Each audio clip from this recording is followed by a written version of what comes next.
Hello everyone, we are going to see the specific heat capacity. To see the concept of specific heat capacity, first of all it is necessary to see what is mean of heat capacity. So first of all we will see heat capacity, which is denoted by capital C here, right? And thereafter we will see specific heat capacity, which is denoted by small c here. Now see, to understand the concept of heat capacity, let us see this example. Let we have two substances of equal mass. One say a material copper and other is material, say in this water is filled in it. Both have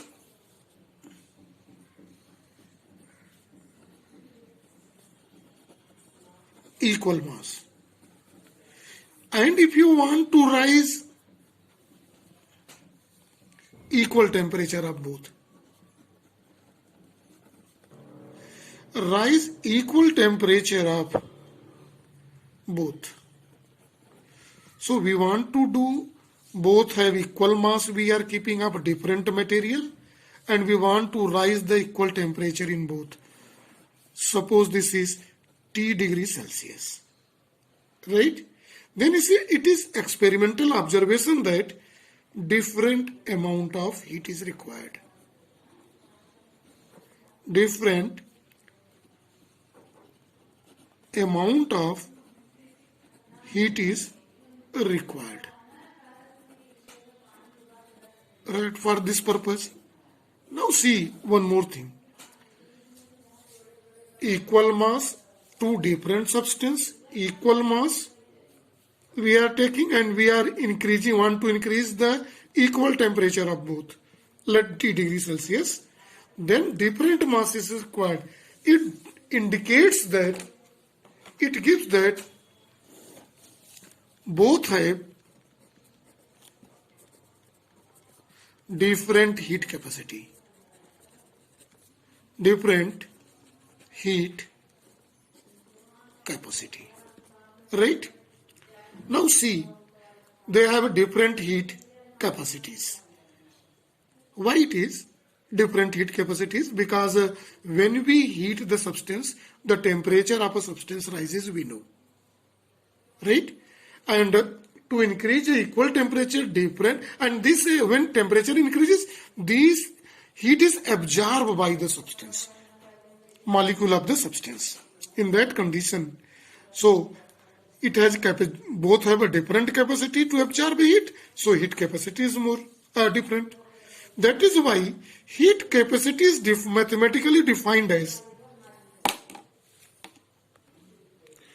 see, mathematically heat capacity is amount of heat energy required to raise temperature by 1 degree centigrade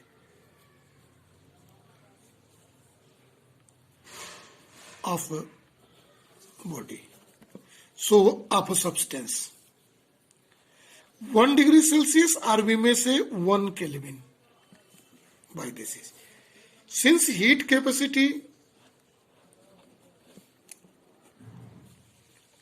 is heat energy which is absorbed by the given body or given substance to rise its temperature only by 1 degree Celsius or 1 Kelvin, because 1 degree Celsius is equal to 1 Kelvin in a temperature,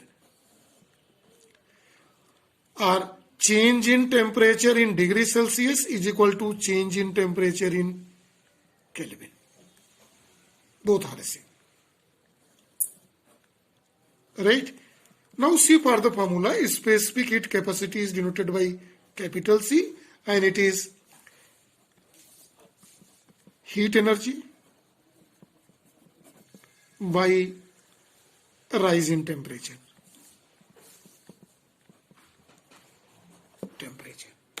So see carefully here. This C is equal to heat energy is denoted in form of Q. Rise in temperature if we take delta T. This implies that heat is heat capacity into rise in temperature. So we have two formula available. If we see the unit of C, that is heat capacity.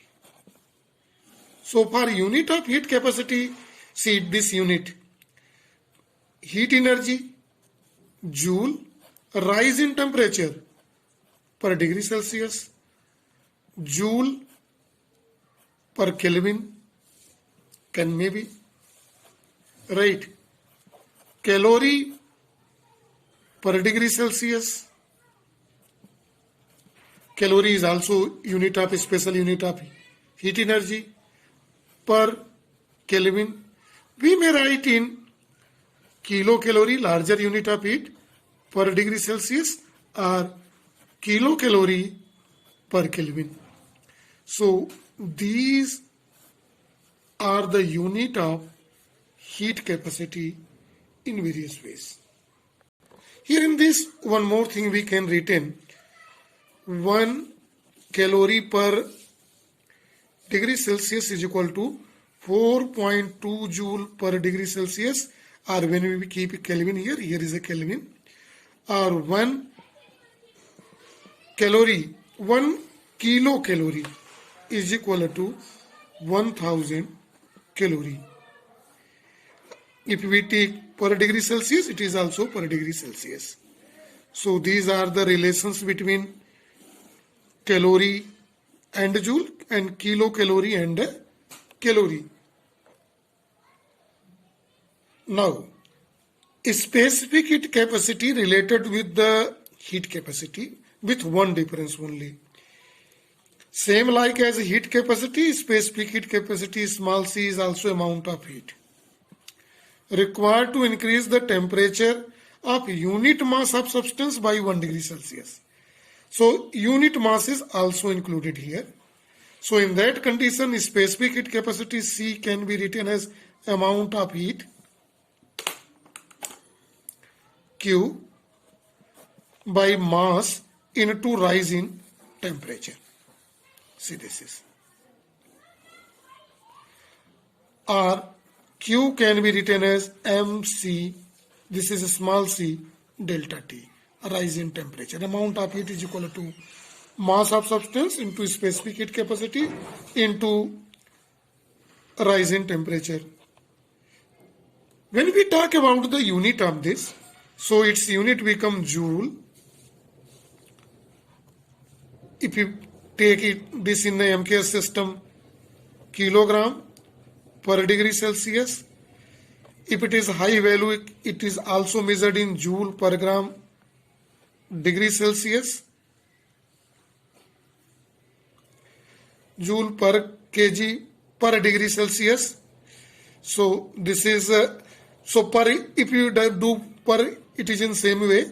We can write Kelvin also, or in term of a calorie only by taking per mass also. Here see, only inclusion of per mass also in gram, kilogram, whatever, in which unit we have taken, the unit of heat capacity and specific heat capacity. Now see, here is one more list given. One list given for the specific heat capacity of different substances. In this line, it is given in term of joule per kg per Kelvin, and it is in calorie per gram per Kelvin. If we take for a lead, see, so 130 joule heat energy is required to increase the temperature of 1 Kelvin of lead. 130 joule heat energy is required to increase the temperature of 1 kg of lead by 1 Kelvin. 1 kg mercury by 1 Kelvin or 1 degree Celsius, 139. So when we are moving from top to here bottom, copper, iron, aluminium, ice and water. In all these, water has a maximum heat capacity. Same heat capacity is given in calorie per gram per Kelvin. It means that 1 gram lead, increasing temperature 1 Kelvin, then heat energy required to increase 1 Kelvin temperature is 0.031 calorie. Same like that. So in all these, water has a maximum heat capacity. What does it mean? Water has a maximum heat capacity and other has a lead has a minimum. So water requires more heat to rise the temperature in comparison to the lead or other in the list. So a substance whose temperature rises by giving more heat, it contains heat inside that for a long time. That is why a cold water is utilized to cool down the mood of heat engine, diesel engine and petrol engine. So this is all about heat capacity and especially specific heat capacity. So this is for today only. Thank you and have a nice day to all.